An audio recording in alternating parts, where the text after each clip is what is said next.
Atenção! Vai começar agora uma teleaula de automação do curso profissionalizante. Este módulo tem um total de 20 aulas. Hoje você vai assistir a teleaula número 8. Bons estudos!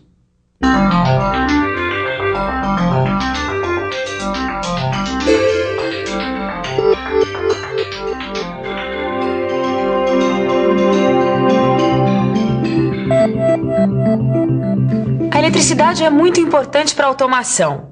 Os motores elétricos, os sensores, as bombas hidráulicas e os compressores pneumáticos precisam dela para funcionar. Se a gente pensar nesse nosso século XX, vai ver que muita coisa foi feita com a eletricidade. Foi com a eletricidade também que apareceu a eletrônica. E esse é o assunto da teleaula de hoje.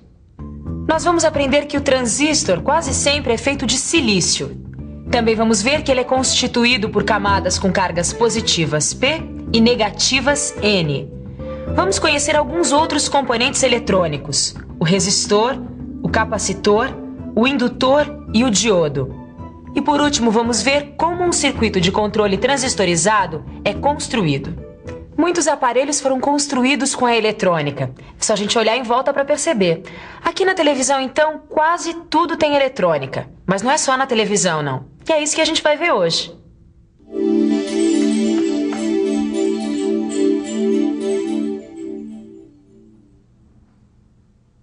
A eletrônica é o resultado do avanço da eletricidade. E nós precisamos dela para consertar este aparelho aqui.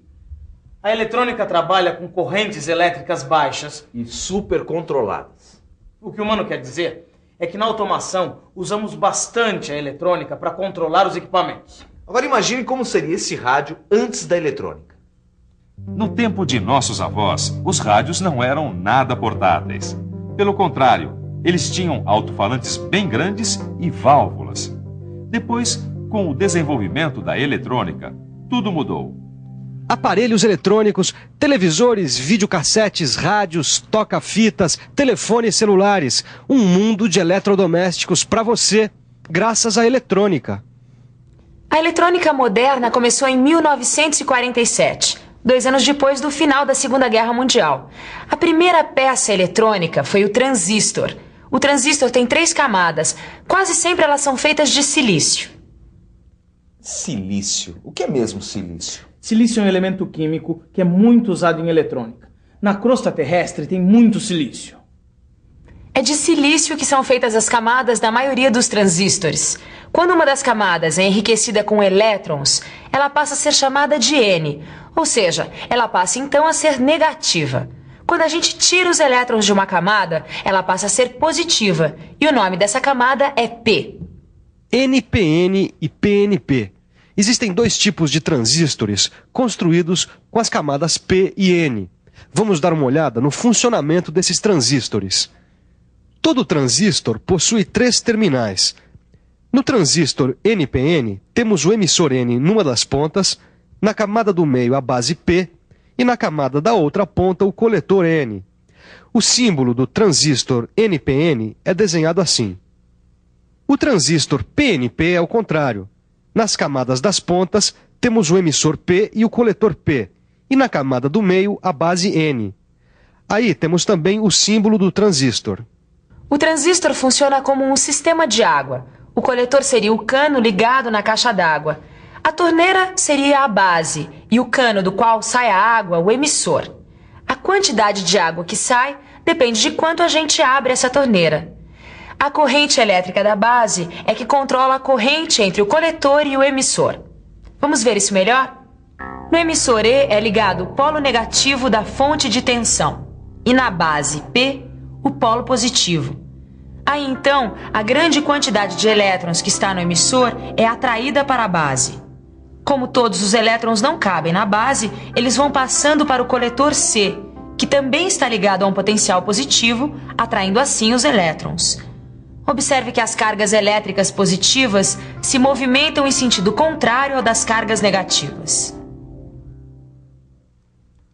A corrente do coletor IC e do emissor IE são controlados por IB, ou seja, a corrente da base. Mas isso fica muito claro se a gente comparar o símbolo do transistor com o desenho dessa torneira. O cano de entrada seria o coletor, o registro da torneira, a base, e por onde sai a água, o emissor. E a água que sai pode ser comparada com o fluxo de cargas positivas no transistor. Certo. Agora sim, Muito bem. Torquato. Vamos ver agora alguns tipos diferentes de transistores.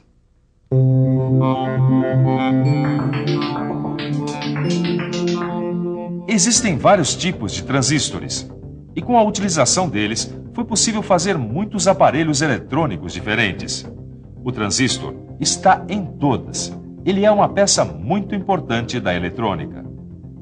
Realmente, esse nosso amigo transistor é muito importante. Tem um monte deles aqui dentro. E aqui nós temos um resistor. Vamos ver como ele funciona. O resistor tem dois terminais. O corpo do resistor pode ser feito de carbono, como esse aqui, ou ainda com película metálica. E ainda o resistor de fio. A função dos resistores é controlar a corrente elétrica de um circuito. Existe ainda o resistor variável, que recebe o nome de potenciômetro. Quando a gente ajusta o volume da televisão, a cor, o brilho, a gente está ajustando essas características do aparelho com a ajuda da resistência elétrica. Quer ver? Dá só uma olhada nisso aqui. É a resistência elétrica que controla a tensão ou a corrente do aparelho. O resistor variável, ou melhor, o potenciômetro, pode mudar rapidamente a tensão ou a corrente do aparelho. E assim, a gente consegue ajustar a imagem do nosso televisor, o som do nosso toca-disco ou ainda a velocidade de um motor elétrico. Viu só como é muito grande a importância do resistor? O resistor também tem o seu símbolo. E olha só como ele representa bem os dois terminais e a resistência elétrica no meio. Agora vamos conhecer uma outra peça importante da eletrônica, o capacitor. Ele é um acumulador de cargas elétricas. As cargas elétricas ficam aqui dentro. Estas aqui são as placas condutoras. Elas também são chamadas de armaduras. Este material isolante aqui é o dielétrico. O capacitor serve para acumular cargas elétricas.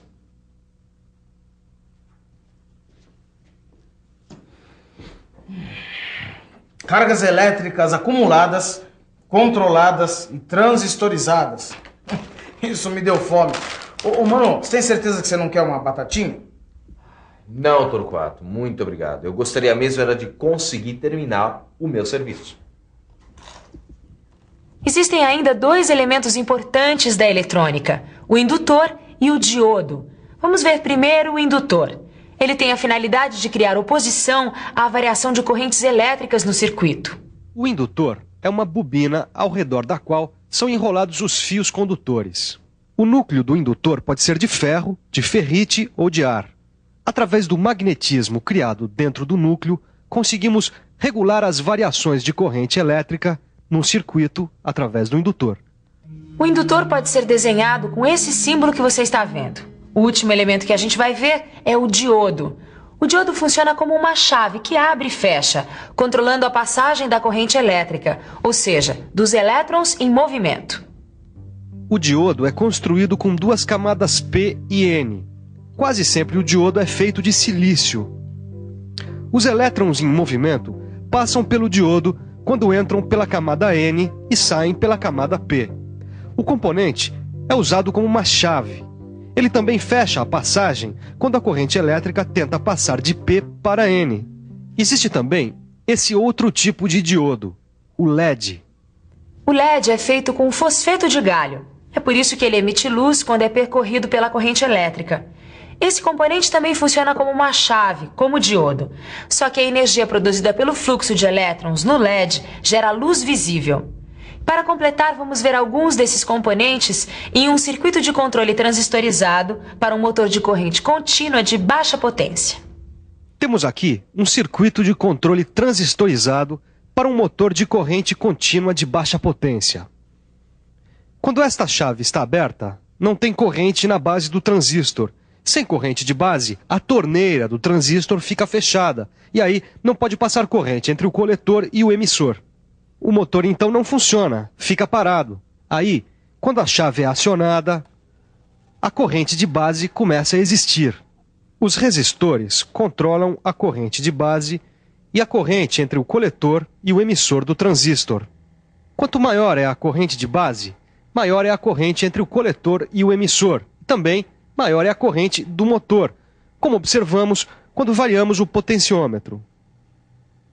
O motor tem sua velocidade controlada com esse circuito. Quando a gente muda a resistência do potenciômetro, o R2 do desenho, a gente está mudando a corrente de base do transistor, aumentando ou diminuindo a potência do motor. Depois de aumentar a potência do seu conhecimento de automação, o melhor é revisar, para depois não diminuir o aprendizado. E atenção, se liga aí que é hora da revisão. Na teleaula de hoje, você ficou conhecendo um pouco do mundo da eletrônica. Você também aprendeu quais são os componentes eletrônicos mais importantes e quais são seus símbolos. E você também viu como é que funciona um circuito de controle transistorizado. Pronto, finalizei esse trabalho. Até que não era tão difícil assim, né? Como a nossa teleaula. Mas você tem que estudar bastante, porque senão vai ser difícil lembrar de tudo. Estudar é muito importante. É o que nós vamos fazer agora, porque ele acabou de comer essa batata. Não! Para com isso. Para! Diga isso.